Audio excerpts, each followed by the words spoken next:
అసలు మనము ప్రజాస్వామ్యంలో ఉన్నామా అనే ఒక అనుమానం కలిగించే విధంగా ఒక లేడీ డాన్గా వ్యవహరిస్తూ మరి మీడియాకి అడ్డా అయిన ప్రెస్ క్లబ్కి వచ్చి ఆమె దౌర్జన్యం చేసింది కాక ప్రెస్ క్లబ్కి వచ్చి మరీ ప్రెస్ క్లబ్లో దౌర్జన్యం చేసే ప్రయత్నం చేసింది.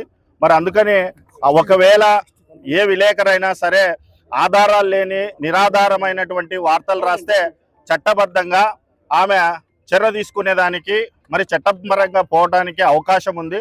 అది కాదని చెప్పేసి మరి విలేకరులని దౌర్జన్యంగా మరి ఇంటికి వచ్చి కుటుంబ సభ్యుల మధ్య మరి వీడియో తీస్తూ బెదిరించి ఆమె కాళ్ళు పట్టించుకోవడం అనేది చాలా అమానుషమైనటువంటిది. దీన్ని ఏపీడబ్ల్యూజేఎఫ్ తీవ్రంగా ఖండిస్తుంది. మరి రేపు పొద్దున జిల్లా వ్యాప్తంగా అన్ని ప్రాంతాల్లో కూడా ఆందోళన చేయాలని చెప్పేసి మరి పిలుపునిస్తున్నాం. అయితే పోలీస్ సైడ్ నుంచి ఇంతవరకు మరి ఏమీ చర్య తీసుకోలేదు. అయితే పోలీసులు కూడా మరి కంప్లైంట్ ఏమీ ఇవ్వలేదు కాబట్టి మేము చర్య తీసుకోలేదు. ఇప్పుడు మీరు కంప్లైంట్ ఇచ్చారు కాబట్టి ఖచ్చితంగా ఆమె మీద చర్య తీసుకుంటామని చెప్పేసి పోలీసుల సైడ్ నుంచి కూడా రిపోర్టర్లు అందరికీ కూడా హామీ ఇవ్వడం జరిగింది. కాబట్టి మరి పోలీసులు తక్షణమే ఆమెని అరెస్ట్ చేయకపోతే ఆమె మీద 2 కేసులు పెట్టాలా. మరి ఒక దళిత రిపోర్టర్ని బెదిరించి కొట్టి మరి కాళ్ళు పట్టించుకున్నదైతే ఒక కేసు, రెండోది ప్రెస్ క్లబ్ లేకి వచ్చి దౌర్జన్యం చేసి విలేకరుల మీదకి మరి వాహనాన్ని ఎక్కించి హత్యాయత్న ప్రయత్నం చేసింది. కాబట్టి మరి 2 కేసులు కూడా మరి ఆమె మీద నమోదు చేసి తక్షణమే అరెస్ట్ చేయాలని చెప్పేసి మేము డిమాండ్ చేస్తున్నాం. ఆ మేరకు కూడా పోలీసులకు కూడా మరి విజ్ఞప్తి చేశాము. వారు కూడా సానుకూలంగానే స్పందించారు. మరి తక్షణమే ఆమెను అరెస్ట్ చేయకపోతే రేపటి నుంచి కూడా జిల్లా వ్యాప్తంగా అన్ని ప్రాంతాల్లో ఆందోళన చేస్తామని చెప్పేసి ఈ సందర్భంగా హెచ్చరిస్తున్నాం. శ్రీ గీతం కాలేజీ యాజమాన్యం మనం రిపోర్టర్ లక్ష్మీనారాయణ పైన దాడి చేస్తూ అది ఇంటికి వెళ్ళి కొట్టడంతో పాటు కాళ్ళు పట్టించుకోవడం, ఇది చాలా దారుణమైన విషయం. ప్రజాస్వామ్య దేశంలో 4th ఎస్టేట్ అయిన మీడియా పైన దాడిని దేశం మొత్తం ఖండించాల్సిన విషయం ఇది. నిజంగా ఈరోజు చిన్న పత్రిక పెద్ద పత్రిక ఇంకొకటి అని కాదు, ఈరోజు అందరూ జర్నలిస్టులు అన్ని సంఘాలు కూడా ఈరోజు డిఐజీ ఆఫీస్కి వచ్చి అందరూ స్పందించినందుకు చాలా సంతోషం. ఇదే విధంగా ముందు కూడా ఏ జర్నలిస్టు కూడా ఇలాంటి సంఘటన జరిగితే ఏ సంఘానికి అతీతంగా జర్నలిస్ట్ సంఘాలకు అతీతంగా అన్ని సంఘాలు అందరూ జర్నలిస్టులు కూడా ఏకం కావాల్సిన అవసరం ఉంది. ఏదైనా మీకు తప్పు అనిపిస్తే వేదిక ఏదైతే మీడియా ఉందో అదే మీడియా ముందర అంతే స్వేచ్ఛతో మీరు గొంతెత్తాలి. మీరు ప్రెస్ క్లబ్కు కొట్టక ముందు మీరు ప్రెస్ క్లబ్కి వచ్చింటే బాగుంటుండే. నిజంగా మీకు అన్యాయం జరిగింటే ఇదే ప్రెస్ క్లబ్ వేదికగా అయ్యా నేను తప్పు చేయలేదు అని నిరూపించుకోవాలి. కానీ దాడులు చేయడం ఏంటి, గుమ్మడికాయలు దొంగ అంటే భుజాలు తడుముకున్నట్లు మీరు తప్పు చేయకపోతే మీకు ఎందుకు కోపం? మీరు హనీ ట్రాప్లో లేవన్నప్పుడు మీరు నిరూపించుకోండి. ఇదే మీడియా ఉంది కదా, మీడియాను ఉపయోగించుకోండి. ఈరోజు మీరు మీడియా పైన దాడి చేస్తున్నారంటే మీ వెనకల ఎవరున్నారు? ఆమె వెనకాల మరికొంతమంది వచ్చారు. ఆ వీడియోలో ఆమెతో పాటు ఒక 2-3 ఉన్నారు. మొత్తం ఎవరైతే వచ్చారో వాళ్ళందరినీ కూడా తక్షణం అరెస్ట్ చేయాలని డిమాండ్ చేస్తున్నాం. లక్ష్మీనారాయణపై జరిగినటువంటి దాడిని తీవ్రంగా ఖండిస్తున్నాం దళిత గిరిజన సంఘాల జేఏసీగా. మరి లక్ష్మీనారాయణ చేసిండేది ఏమంటే ఈ మధ్య కాలంలో రాష్ట్రాన్ని ఒక సంచలనాత్మకంగా మారినటువంటి హనీ ట్రాప్ విషయంలో వెలుగులోకి తెచ్చినటువంటి వార్తను ఆమె అంటే గీతం కాలేజీ ప్రిన్సిపాల్ మనీషా నాయర్ అనే ఒక ప్రిన్సిపాల్ గారు ఏకంగా కొంతమంది రౌడీలను తీసుకొని విలేకరు లక్ష్మీనారాయణ ఇంటికి దూరి దౌర్జన్యంగా కుటుంబకులు అందరి సమక్షంలోనే భయభ్రాంతులకు గురి చేస్తూ కొట్టి కాళ్ళకు మొక్కించుకోవడం అనేది చాలా దుర్మార్గపు చర్య.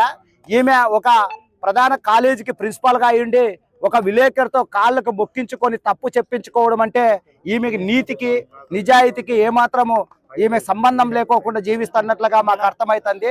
ఒక ఉపాధ్యాయురాలుగా ఉండి ఈ రకంగా దిగజారి విలేకరులపై ఈ రకంగా కక్ష తీర్చుకోవడానికి వచ్చిందంటే ఈమెని ఎంత ఉంటుందో ఈమె జీవితకాలము లేకుంటే ఈమె ప్రవర్తన తీరు అనేది మనం అర్థం చేసుకోవచ్చు. గతంలో కూడా ఈమెపై అనేక ఆరోపణలు అంటే నేరారోపణలు కలిగినటువంటి ఈ మనీషా నాయర్పై ప్రభుత్వం కానీ లేదంటే పోలీసులు కానీ చర్యలు తీసుకుంటే ఈరోజు ఇట్లాంటి దారుణానికి ఒడిగట్టిండేది కాదేమనేది అనిపిస్తుంది.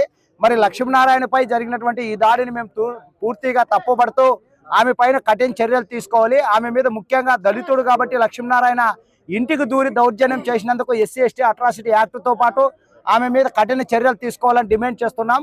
అలాగే విలేకరులంతా ఈ దాడిపైన చర్చించుకోవడానికి ప్రెస్ క్లబ్లో సమావేశమై మాట్లాడుకుంటుంటే ఏకంగా తన ప్రైవేట్ సైన్యాన్ని తీసుకొని వచ్చి ప్రెస్ క్లబ్ లో కూడా దాడికి యత్నించే విధంగా దుర్భాషలాడుతూ ఆమె విపరీతమైనటువంటి కోపంగా అందరినీ హెచ్చరించే విధంగా వ్యవహరించడం అనేది కూడా చాలా బాధాకరం. ఎందుకు వచ్చారమ్మా మీరు ఇక్కడికి? ఏదైనా ఉంటే పోలీసులకు ఫిర్యాదు చేసుకోవచ్చు కదా, మీకు జరిగిన అన్యాయం ఏదైనా ఉంటే లీగల్ గా పోవచ్చు అని చెప్పేసి మేము దళిత గిరిజన సంఘాల జేఏసీగా కూడా ఆమె దృష్టికి తీసుకెళ్తే మా మీద కూడా దుర్భాషలాడుతూ మీ కథ చూస్తాం, మీ అంత చూస్తాం, నేనంటే ఏమనుకుంటారు అనే రకంగా మాట్లాడి ఆమె కారు ఎక్కిన తర్వాత కారులో కొంతమంది విలేకరులు కూడా అక్కడ ఉండి ఆపి మాకు సమాధానం చెప్పాలని చెప్పేసి మంచి వాతావరణంలో అడిగినప్పటికీ ఆమె దౌర్జన్యంగా కారును కూడా విలేకరుల మీదకి మా మీదకి ఎక్కించి తొక్కించే విధంగా వ్యవహరించడం అనేది కూడా ఆమె నేరతత్వానికి నిదర్శనం. ఏది ఏమైనప్పటికీ డిఐజీ గారు లేరు కాబట్టి డిఎస్పీ గారికి విలేకరులు అంటే జర్నలిస్ట్ సంఘాలు, విద్యార్థి మళ్ళా కుల ప్రజా సంఘాల ఆధ్వర్యంలో ఫిర్యాదు చేయడం జరిగింది. ఆ ఫిర్యాదుని సీరియస్ గా తీసుకొని ఈ మనీషా నాయర్పై కఠిన చర్యలు తీసుకోకపోతే మాత్రం మరిన్ని ఉద్యమాలు చేస్తామని చెప్పి తెలియజేస్తున్నాం. జైబీ. జర్నలిస్ట్ లక్ష్మీనారాయణపై గీతం కాలేజ్ చైర్మన్ మనీషా గారు దాడిని ఖండిస్తూ మరి ఈరోజు జర్నలిస్ట్ సంఘాలు అదే విధంగా విద్యార్థి యువజన ప్రజా సంఘాల ఆధ్వర్యంలో మరి డిఐజీ కార్యాలయం ఎదుట మరి ధర్నా నిర్వహించి మరి ఎవరైతే దాడి చేశారో మనీషా మీద మరి కేసు నమోదు చేయాలని చెప్పేసి మరి సంఘాలుగా డిమాండ్ చేయడం జరిగింది. ఎందుకంటే ప్రజాస్వామ్యంలో జరుగుతున్నటువంటి తప్పులను ప్రశ్నిస్తున్నటువంటి జర్నలిస్టుపై ఈ విధంగా అంటే పబ్లిక్ చూస్తుండగా ఇంటికి వెళ్ళి మరి ఒక లేడీ డాన్గా వ్యవహరించి ఈరోజు జర్నలిస్టుపై దాడులు చేస్తా ఉన్నారంటే మరి ఈరోజు ప్రజాస్వామ్యంలో ఉన్నామా లేదంటే వేరే ప్రాంతాల్లో ఉండి బతుకుతున్నామని చెప్పేసి ఆలోచన చేయాలా. ఎందుకంటే ఇవాళ అనేక సందర్భాలుగా విద్యార్థి సంఘాలు కావచ్చు, యువజన సంఘాలు కావచ్చు, ఆ కళాశాలలో జరుగుతున్నటువంటి అవినీతి అక్రమాలను ప్రశ్నిస్తే ఈరోజు విద్యార్థి నాయకుల్ని, యువజన నాయకుల్ని ఈరోజు బెదిరించేటువంటి కోణంలో గీతం కళాశాల యాజమాన్యం వివరిస్తూ ఉన్నారు.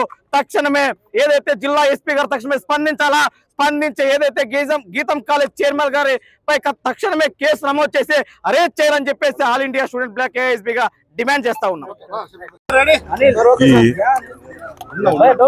గీతం కాలేజీ వారి మీద మనం పేపర్ సంబంధించిన వారు దాడి చేశారని చెప్పేసి దాని మీద వీళ్ళు ఐజీ గారి ఆఫీస్కి తర్వాత డిఐజీ గారి ఆఫీస్ ఇది మన ఎస్పీ గారి ఆఫీస్కి రావడం జరిగింది. వారు అందుబాటులో లేను, వాళ్ళ తరఫున ఆన్ బిహాఫ్ నేను రికమెండేషన్ తీసుకోవడం జరిగింది. అలాగే నేను ఎవరైతే బాధితులు ఉన్నారో వారిని రూరల్ డిఎస్పీ ఆఫీస్లో ఇమ్మీడియట్గా రెడీగా ఉన్నారు డిఎస్పీ గారు, వారికి రిపోర్ట్ ఇస్తే దాని మీద చట్టపరమైన చర్యలు తీసుకోవడానికి అవకాశం ఉంటుంది. నేను ఇవ్వడానికి లేదు.